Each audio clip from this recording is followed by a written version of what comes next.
SIR শুরুর প্রথম দিনে আজকে যদি আমি দেখি তাহলে বহু প্রশ্নের উত্তর কিন্তু আমাদের বিএলওদের কাছে নেই।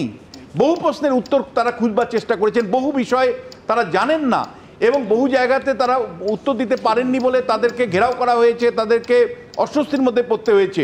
যেমন আমি একটা উদাহরণ দিই, 2002 সালে কারো নাম যদি মানে আছে কিন্তু পদবিটা ভুল ছিল, এইবার পদবি যে ভুল ছিল, এবার আমি যখন ফর্মটা ফিল আপ করবো আমি ভুল পদবিটা সঙ্গে নিয়ে আমার নামটা লিখবো, নাকি পরে যেটা রেকটিফাই করেছি 2002 সালের পরে সেই সংশোধিত নামটা পদবি সংশোধন করেছি যেটা সেটা লিখব?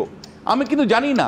মানে এই রকম অসংখ্য প্রশ্নের উত্তর পরিষ্কার বিএলওদের কাছে নেই, ফলে বিভ্রান্তি তৈরি হচ্ছে। কিন্তু এই বিভ্রান্তিটা যেহেতু বিশ্বনাথ আপনি পাবলিকলি বললেন, লাইভে অন এয়ার গেল, এই তালিকায় কিন্তু একেবারে 2002-এ যদি ভুল থাকে তাহলে ফর্মের সেই অংশে সেই ভুলটাই লিখতে হবে এবং ঠিকটা অন্যত্র লিখতে হবে। কিন্তু সেটা তো আপনি এইবার বলে দিলেন, কিন্তু এই বক্তব্যটা তো লোকে জানে না, একদম জানায়নি। বিএলওরা হাত রাখছে যে আমরা কি লিখবো, সত্যিটা লিখবো, সঠিকটা লিখবো না বেঠিকটা লিখবো।